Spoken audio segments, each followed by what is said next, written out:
Hoy vamos a hablar sobre un interesante tema, el desaprendizaje. ¿Qué será el desaprendizaje? ¿Se podrá desaprender? ¿Tendrá el mismo grado de importancia que el aprendizaje? ¿Se podrá evaluar el mismo? Para responder a estas y otras interesantes preguntas, hemos entrevistado a un experto en el tema, quien nos dará su punto de vista al respecto. Sean bienvenidos a este vídeo y ¡comenzamos! Hoy continuamos con las entrevistas sobre el tema del desaprendizaje. Y en esta oportunidad tengo la grata presencia de compartir aquí la pantalla con un experto en la educación y también en la administración universitaria. Se trata del doctor José Muriel Morón. Es doctor, es PhD en educación con enfoque en la complejidad e investigación transdisciplinar. Estimado doctor, le doy la más cordial bienvenida a esta entrevista y gracias por la aceptación.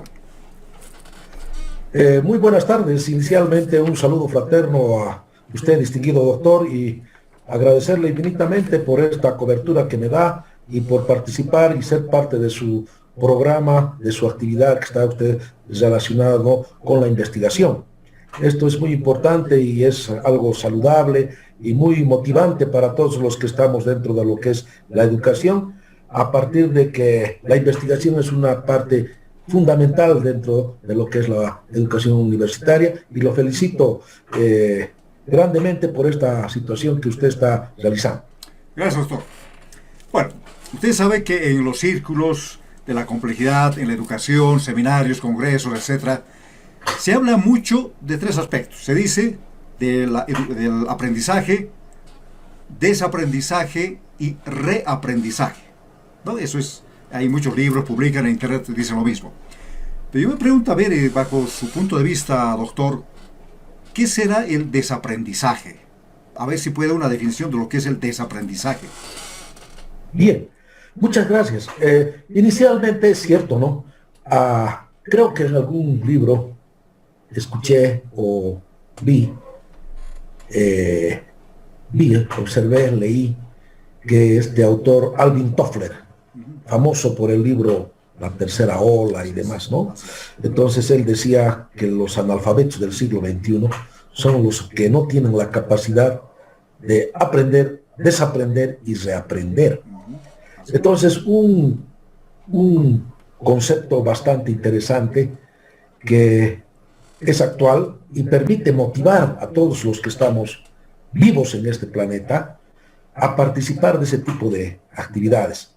A partir de aquello, yo creo y considero que el desaprendizaje es un elemento fundamental, digo yo, para todas aquellas actividades. ¿Por qué? Porque permiten a uno establecer incertidumbres a partir de los elementos que hemos aprendido.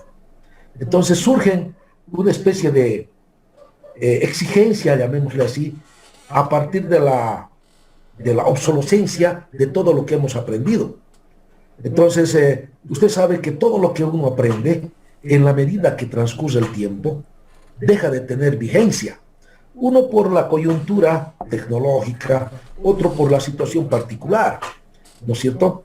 Entonces, esto hace y obliga a cada uno de los que formamos parte de esta cuestión llamada educación, que tenemos que estar permanentemente planteándonos una serie de preguntas que generan si lo que yo he aprendido es todavía vigente, o si lo que yo he aprendido ya no tiene vigencia o ya no sirve para el momento actual. Entonces, ¿qué me obliga a hacer esto? Me obliga a desaprender a todo aquello que yo tenía ya en mi mente, dejar a un lado. Y esto no significa olvidarse, sino que a esto llamamos nosotros desaprender. Tenemos que decodificar, porque cuando aprendemos, codificamos. En cambio, cuando nosotros desaprendemos, tenemos que decodificar, ¿no es cierto? Y aquí surge nuevamente el otro concepto, ¿no? El de aprender. Reaprender, mejor dicho, ¿no? Reaprender. Entonces, pero todavía no entramos al tema de reaprender, sino al desaprender. Entonces tenemos que decodificar, tenemos que hacer un esfuerzo pleno, consciente, ¿no? de desacreditar, si es que vale el término, de remover patrones que antes estaban establecidos en nuestra mente. Entonces, es por eso que yo considero fundamental esta parte del desaprendizaje y me pareció interesante cuando usted planteó esta temática y la verdad que es un desafío para todos aquellos que están en esta temática de la educación. Bien, doctor. Te ha hablado de algo muy interesante, una palabra clave que es la decodificación, ¿verdad? Hay que decodificar. Y yo me pregunto al respecto, ¿cómo podremos decodificar lo que ya hemos aprendido? Porque Ya. aprender es, digamos, relativamente fácil. Usted no sabe qué es esto, yo le empiezo a explicar todo y usted va a aprender. Pero ahora me voy al caso en que usted debe desaprender. En sus términos, decodificar lo que ya ha codificado hace tiempo, ¿verdad? ¿Habrá alguna formulita para esto, para poder decodificar? ¿O cómo será este proceso de decodificación que está ligado, según su punto de vista, al desaprendizaje, ¿no? Correcto. Es una pregunta bastante interesante y bastante compleja de responder en virtud a las diferentes visiones que puede o enfoques que puede tener cada profesional o cada educador. Abandonar una zona cómoda, abandonar un lugar donde estamos en una especie de statu quo, después y zona bastante calientita, una zona donde estamos bien sentados, acomodados, es difícil, ¿no? Porque eso es lo que está pidiendo al desaprender. Decir, salga de ese lugar donde se encuentre y vuelva a aprender. Entonces, eso cuesta y esa es una actitud totalmente consciente de cada ser humano. Entonces, aquellos que desean quedarse en ese punto, pues van muriendo y justamente se van quedando en solamente haber aprendido. Y piensan que lo que han aprendido es lo último. Entonces, para ellos les va a costar salir de ese entorno. Hoy, por ejemplo, vemos nosotros claramente que todas las teorías que en el pasado habíamos planteado como elementos de enseñanza, sistemas, protocolos o técnicas, enfoques de aprendizaje para todos aquellos que somos educadores, han quedado obsoletas por la situación de la pandemia, por la situación. En el pasado, usted se acuerda, decir, tengo una maestría, tengo un doctorado, tengo un diplomado, tengo un curso virtual, era pues más bien algo que devaluaba nuestro perfil. Pero hoy por hoy, todos, creo que todos, estamos involucrados en tratar de superarnos, tratar de actualizar nuestros conocimientos, pero vía Internet. Entonces, ha habido una especie de desaprendizaje ahí, pero todos aquellos conceptos que teníamos nosotros en el pasado, en el que decíamos que esto es malo, ahora es bueno. Imagínense, es que mira qué interesante, antes era malo, ahora es bueno. Como el concepto que dicen, ¿no? Antes mi esposa decía, hueles a alcohol. Ahora, ¿por qué no hueles a alcohol? ¿No es cierto? Sí. Quiero que estés con alcohol. Entonces, miren, imagínense cómo, bueno, es para ilustrar un poquito nuestra conversación, ¿no? Entonces, realmente digo, lo que antes parecía malo, ahora es bueno. Entonces, pero este es un silogismo medio raro, ¿no? Es decir, lo que era malo, ahora es bueno. Es una contradicción. Pero eso es pues lo que justamente busca la complejidad. La pelea de los antagonismos, la lucha del bien con el mal. ¿No es cierto? Entonces, esta técnica es muy difícil, complejo de explicar cómo voy a desaprender. Entonces, yo creo que la mejor forma es decir, dejar de lado todos aquellos conocimientos que yo considero obsoletos. Si yo creo que es obsoleto, entonces tengo que actualizarme y a esa situación de desactualizar y volver a actualizar, ese es el proceso, el mecanismo para poder desaprender. Sí, que aquí esa sería la clave sería, doctor, la obsolescencia. Por obsolescencia sí, habría que dejar ya de vivir en eso, o sea, ese aprendizaje que es obsoleto, habría que desaprenderlo para luego reaprenderlo. Va por ahí, ¿verdad? Exactamente, sí. Exactamente. Tendríamos que desconocer algunos patrones, ¿no? Porque existen patrones que codifican nuestro accionar. Entonces, mire, yo he visto muchos casos de personas que han sufrido un accidente y que por esas cosas de la vida han llegado a estar en silla de ruedas. Pero producto de la ciencia y la tecnología moderna, han logrado volver a caminar. Pero estas personas han tenido que volver a aprender a caminar. Incluso aquellas personas que pierden algún miembro de su cuerpo, por decir una parte del pie, y les ponen una prótesis. Ellos les ponen la prótesis y al día siguiente están caminando. No es así.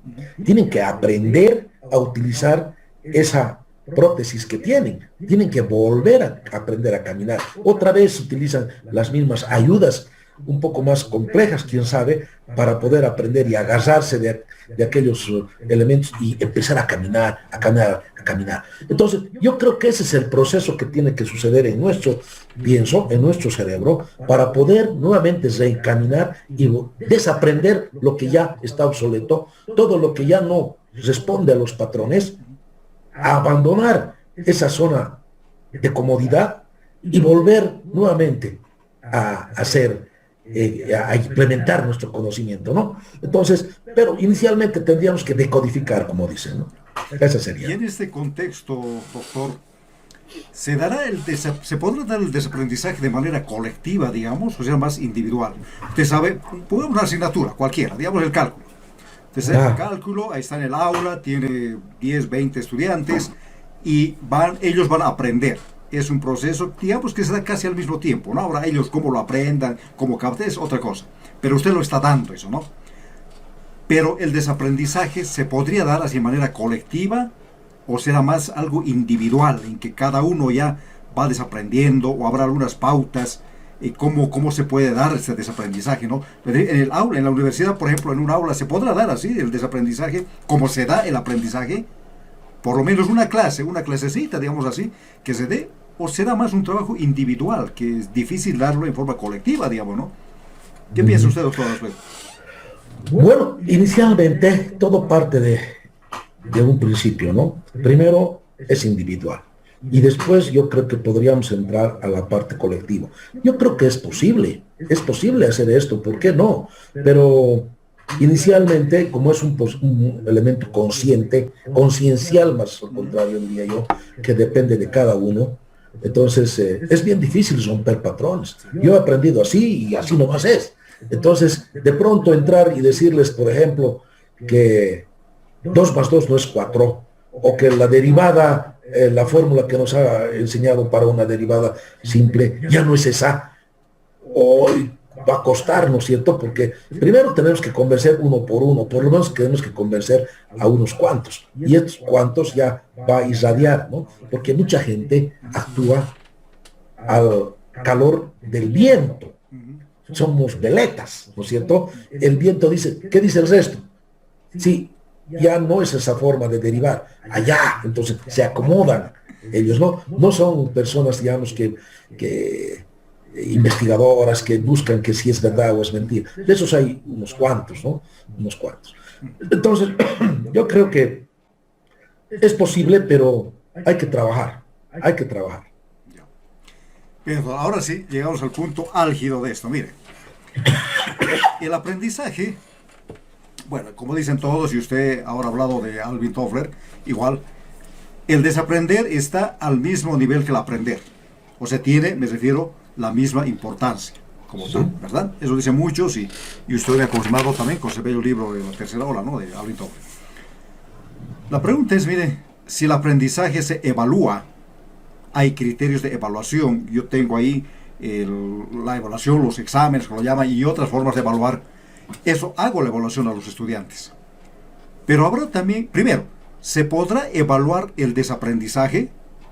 Y si es que se puede, ¿qué criterios habría que tomar? Por lo menos uno, digamos, para ver si ese estudiante ha desaprendido, ¿no? Porque si es al mismo nivel, como le digo, el aprendizaje, y el aprendizaje tiene muchos criterios para evaluar, entonces el desaprendizaje también debería tener, es una hipótesis inicial, ¿no? Que debería tener casi los mismos, la misma importancia, también debería tener criterios.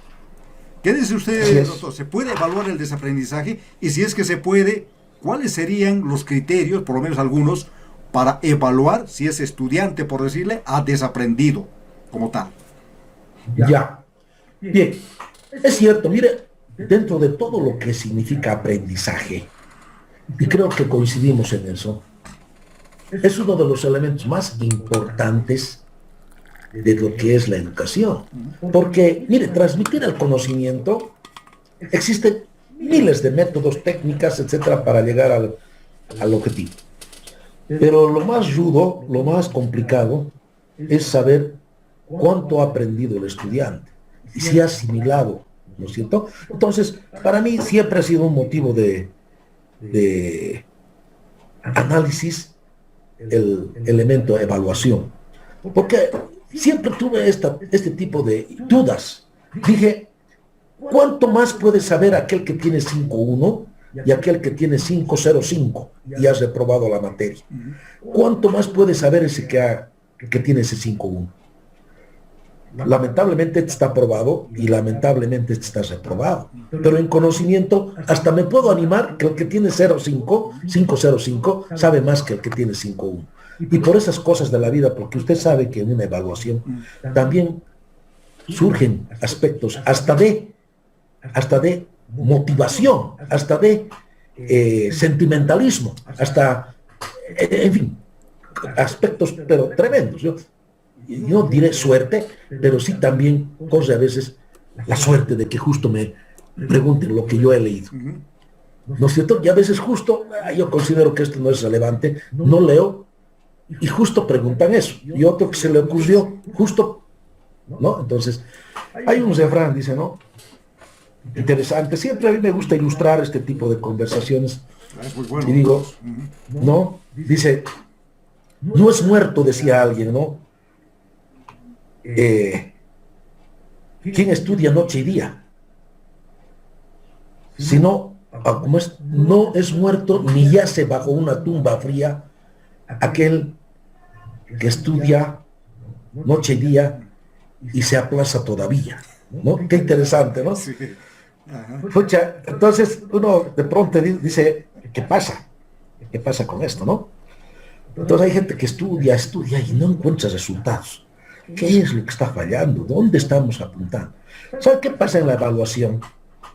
Y los criterios de evaluación para el desaprendizaje, pues tienen que ser seguramente muy similares a los que son los del aprendizaje, porque es un proceso similar. Entonces tiene que haber esos criterios.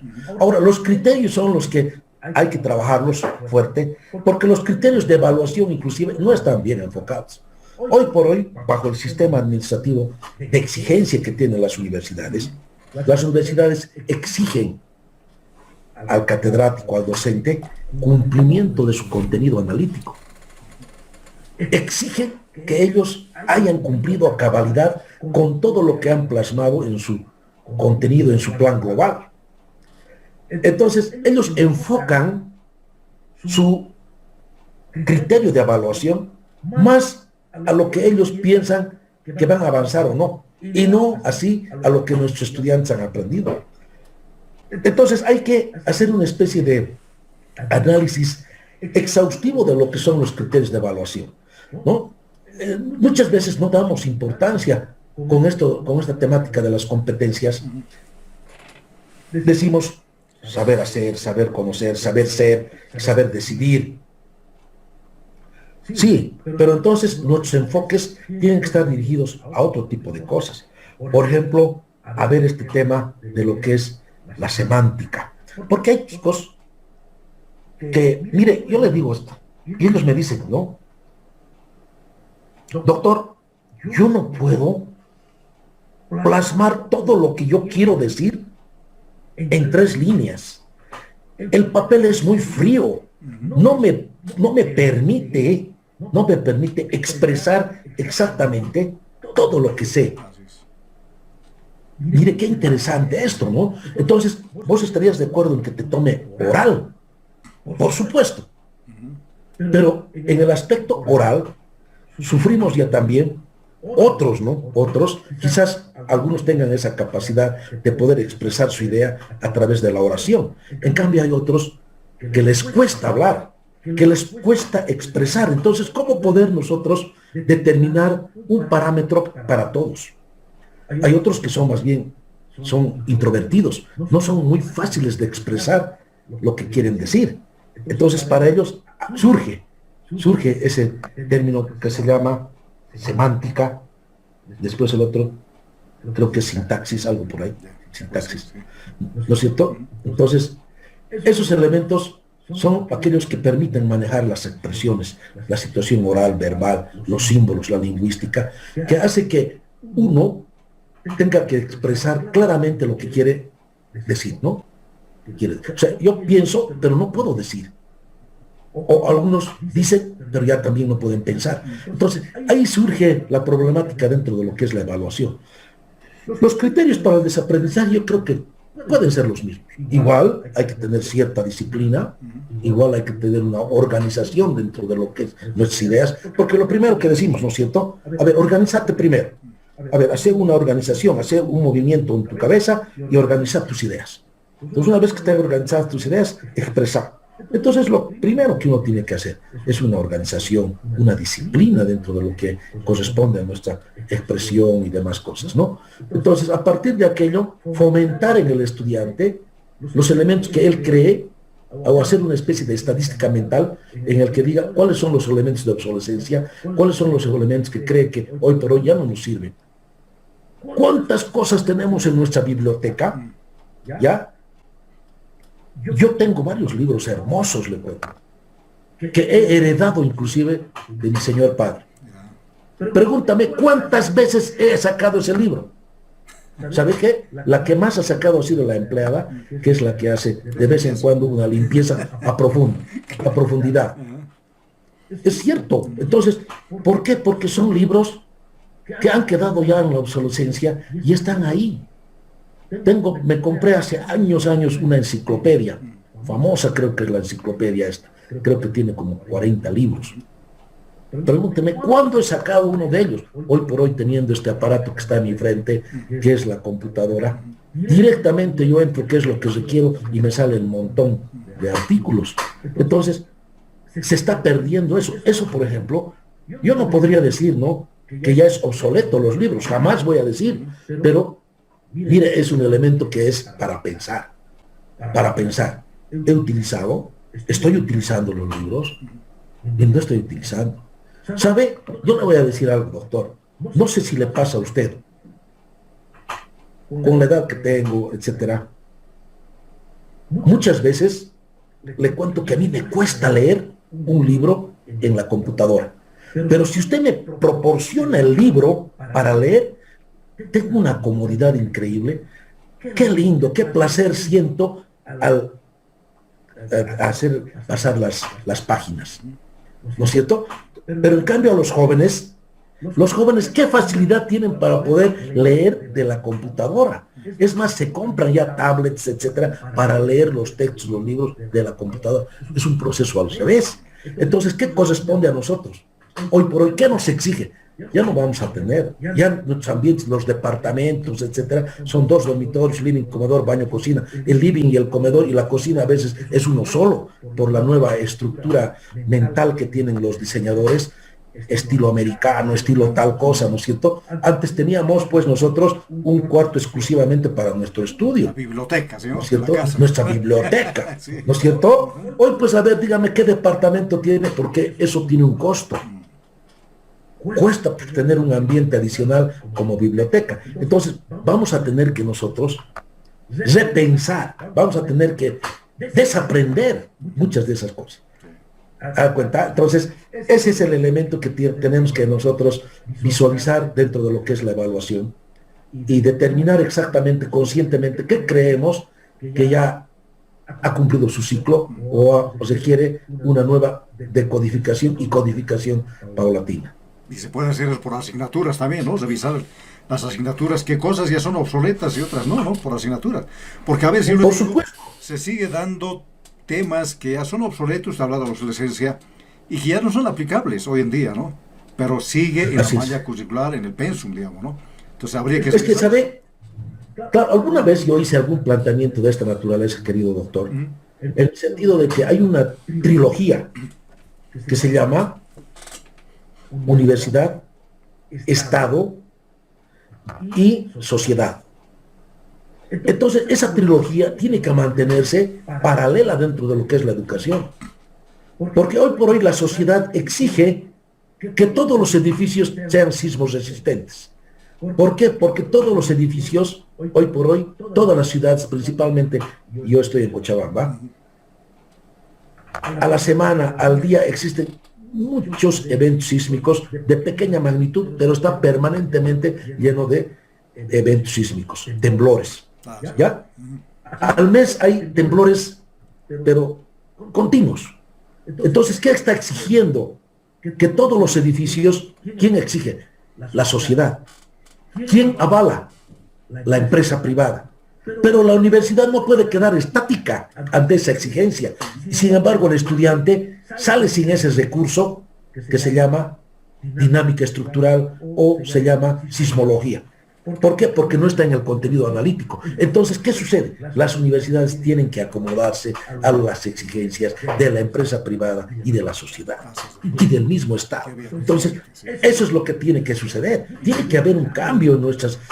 ya ha salido una norma, la Guía Boliviana del Diseño Sísmico, que exige que todos los cálculos estructurales de edificios deben considerar la cuestión sísmica. Pero ¿cómo van a exigir eso si la universidad sigue sin haber corregido su contenido analítico? Sigue con los sistemas antiguos, esperando que se cumplan los 5 años para recién hacer alguna modificación. Es que no puede ser así. Espera, o sea, hasta eso ya va a pasar, pues.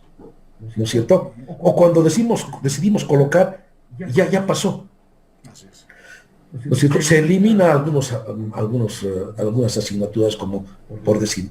Le voy a hablar de lo que sea, ¿ya? Ferrocarriles. ¿No? ¿Por qué? Porque ya no hay ferrocarriles en Bolivia. Ahora, surge nuevamente el ferrocarril, ¿no? El tren metropolitano, entonces se incorpora ferrocarriles. Pero cuando incorporamos ya está terminando ya el tren metropolitano, por decir. No puede ser. Entonces, tenemos que ir a la par, tenemos que ir juntos, porque si un minuto de sueño, ya automáticamente hace que el efecto ya cambie. Hoy por hoy, imagínense, doctor, existen elementos de tesis, temáticas de tesis, pero súper interesantes relacionadas con la empresa, generadas por la universidad versus el COVID. Universidad y COVID, empresa y COVID, Estado y COVID, ¿no? Todo relacionado con esta pandemia. Al año, o de aquí a 5 años, a alguien que se le ocurra hacer algún estudio de esto con el COVID ya va a ser obsoleto. Ya no tiene pues el efecto, ya no tiene el impacto que puede tener ahora, hoy. Eso es lo que tenemos que visualizar, querido doctor. Tenemos que vivir el presente. Qué buena su participación, doctor, le agradezco. Y esto, mire, me llega a sacar una conclusión, me lleva a eso. Para desaprender, primero las universidades como institución deberían desaprender, ¿no? Estamos hablando de su plan curricular, todo eso. Y luego eso ya transmite a los estudiantes, digamos, ¿no? Porque si la universidad, como usted dice, va a seguir con temas obsoletos, bueno, el estudiante está captando eso, obsolescencia, ¿no? Exacto. Y entonces Exacto. La institución sería la primera que tendría que desaprender, ¿no? Y esto va ligado a la última pregunta, doctor, que lo voy a hacer ya. Si usted tuviera ahora la oportunidad de ser autoridad del MAE máximo de una institución educativa, digamos, una universidad, y quisiera implementar ahí la gestión del desaprendizaje, lo llamemos la gestión así, del desaprendizaje, ¿qué pasos iniciales tendría que dar más o menos para fomentar este desaprendizaje? ¿O qué haría usted? En cierta forma ya lo he explicado, ¿no? Anteriormente ya lo digo. Pero a ver, un poquito más puntual, doctor, y con eso acabamos ya la entrevista. Bien, yo lo primero que tendríamos que hacer siempre al asumir, y siempre he sido uno de los que ha propendido a esto, es donde vayas, hacer un diagnóstico de lo que está sucediendo. ¿No? Siempre es inicialmente hacer un diagnóstico de qué es lo que está pasando, cómo funciona la casa al interior, y decir qué elementos están fallando, dónde estamos atacando. Dice, le voy a decir algo, mire, siempre he sido o un criterio, o sea, siempre he tenido este tipo de análisis y digo, tenemos que mejorar, dice, ¿no? La educación. Tenemos que mejorar la educación. Lo he escuchado cuando yo tenía 15 años, lo he escuchado cuando tenía 20 años, lo he escuchado no sé cuántos años que lo vengo escuchando, hay que mejorar la educación. ¿No es cierto? Hay que darle mayor énfasis a la educación. Hay que levantar el nivel. Ese es el término, levantar el nivel. ¿Qué es pues levantar el nivel? ¿Qué es levantar el nivel? O sea, nosotros los ingenieros, digo, somos positivistas por naturaleza, porque a nosotros nos gustan los hechos, nos gustan los números, nos gustan las cantidades. ¿Cuánto cuesta? ¿En qué tiempo? ¿Cuánto vale? Área, superficie, caudal, temperatura. Eso nos gusta. A nosotros no nos gusta elucubraciones así, por decir, más o menos, aproximadamente. El otro día le comento para llegar a esto, ¿no? Tengo un hijo jovencito y me dice, papi, ¿puedo hacerte una pregunta? Dime, le digo. Y me dice, ¿cuánto es un ratito? ¿Cuánto es un rato? ¿Me puedes decir en tiempo? 5 segundos, 1 minuto, media hora. ¿Cuánto es un rato? ¿Cuánto es un ratito? Y esa es una pregunta que a todo el mundo les hago, a partir de esa pregunta que me hizo mi hijo. ¿Cuánto es un ratito? O sea, eso es la definición de subjetividad.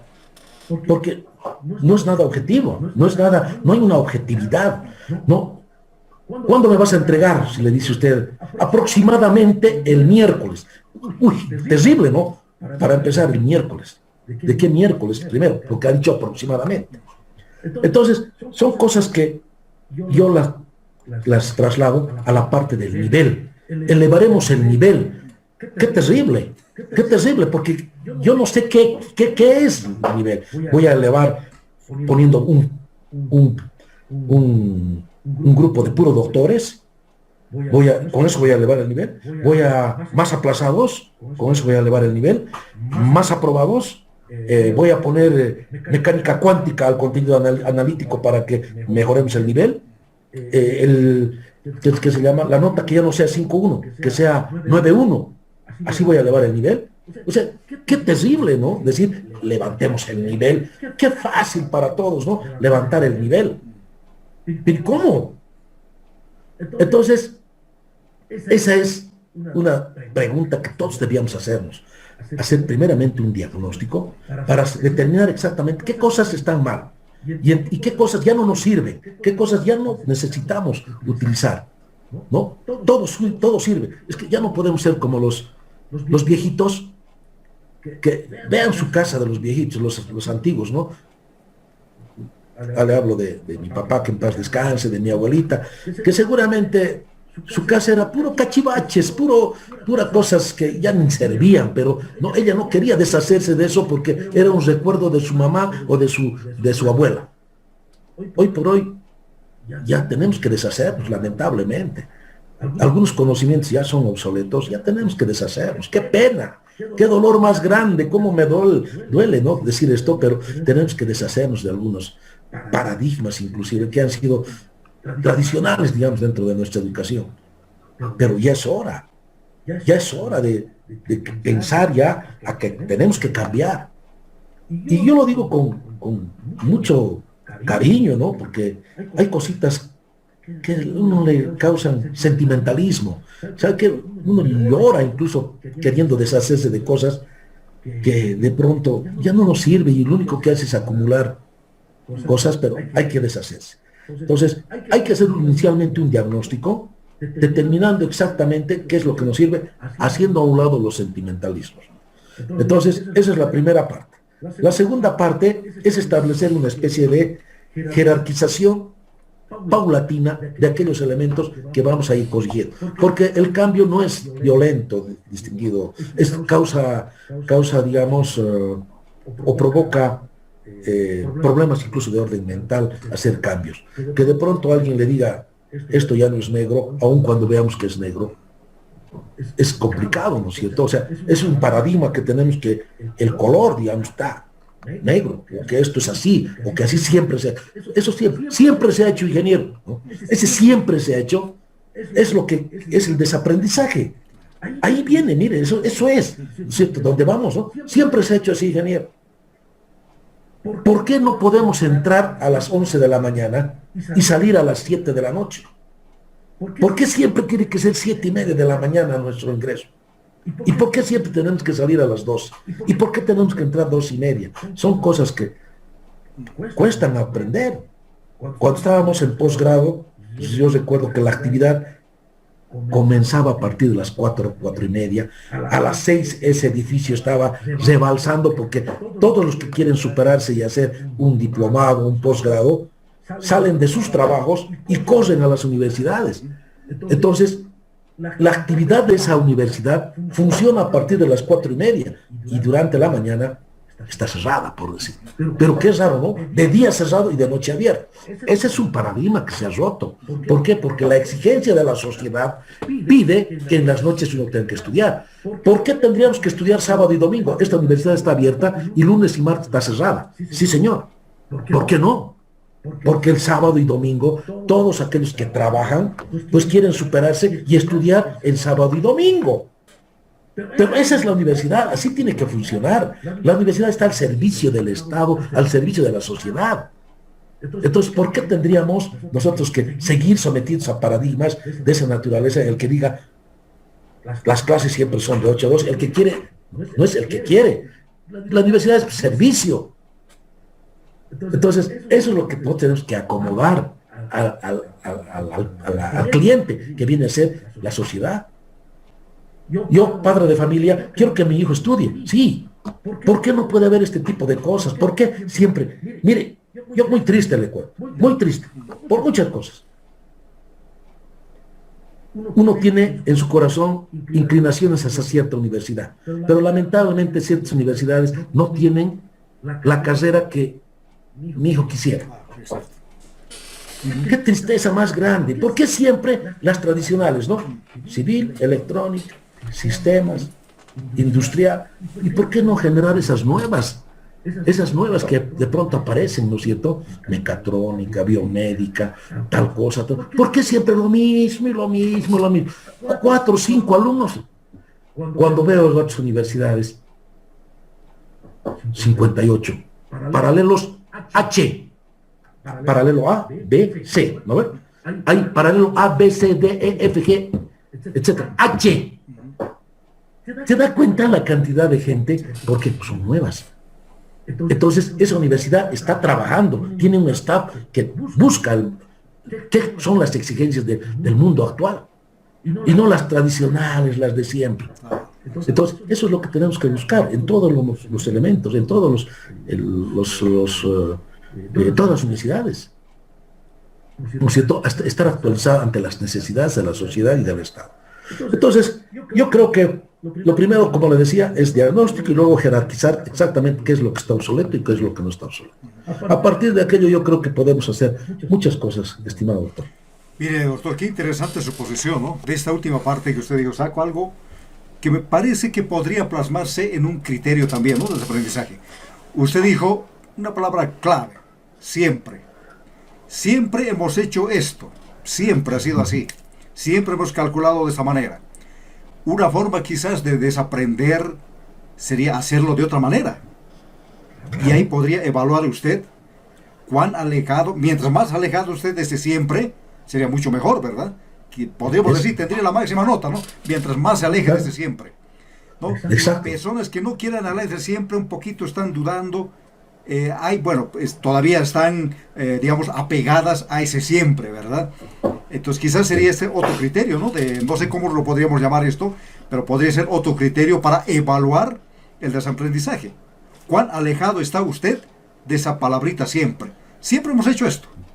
¿Qué dice? ¿Está de acuerdo o no está de acuerdo con esto? Estoy de acuerdo. Sí. Mire, ¿sabe? Hay muchos criterios en los que el catedrático no quiere entrar a ese campo. Porque el catedrático enseña ecuaciones diferenciales. Enseña de esta forma es el procedimiento, como una receta de cocina. Aquel que se sale de ese libreto tiene mala nota. Aun cuando haya encontrado la misma respuesta. No puede ser. ¿Por qué? Porque tú no has seguido las normas. ¿Y por qué pues tengo que seguir las normas? ¿Por qué no puedo yo hacer de otra forma? ¿Por qué siempre hay viene, no? ¿Por qué siempre tengo que hacer lo mismo? Entonces, esa es una situación bien. Romper normas sería uno de los criterios, digamos, ¿no? En el buen sentido de la palabra, ¿no? Romper normas sí, claro, sería uno de los criterios de evaluación, ¿no? Para alejarse de ese siempre como tal, ¿verdad?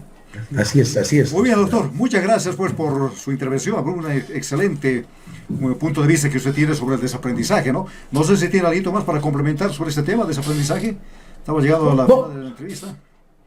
Simplemente, mire, agradecerle infinitamente por esta conversación que hemos tenido, por esta entrevista. Me alimenta un poco también, un poco a desfogarme a veces de cosas que pude haber hecho y no los hice, ¿no? Entonces a veces el tiempo es tan corto que a uno lo involucra solamente en temáticas rutinarias, administrativas, y no le deja pensar para poder plasmar lo que uno quisiera haber hecho, ¿no es cierto? Yo lo considero que el tiempo es el peor enemigo y realmente no puede uno cumplir a cabalidad todo lo que ha pensado hacer. Pero nunca está de más sugerir, recomendar y ver que las autoridades administrativas, educativas, a todo nivel, en todas las universidades, puedan plasmar este tipo de inquietudes para mejorar la educación. No quiero decir para elevar el nivel, porque es lo que complicado, ¿no? Y sí, para mejorar la educación. Mejoremos la educación simplemente, no quiero decir elevemos el nivel. Entonces, porque es muy complicado. Entonces, con eso yo quiero agradecerle, estimado doctor, y felicitarlo nuevamente por esta inquietud que usted tiene.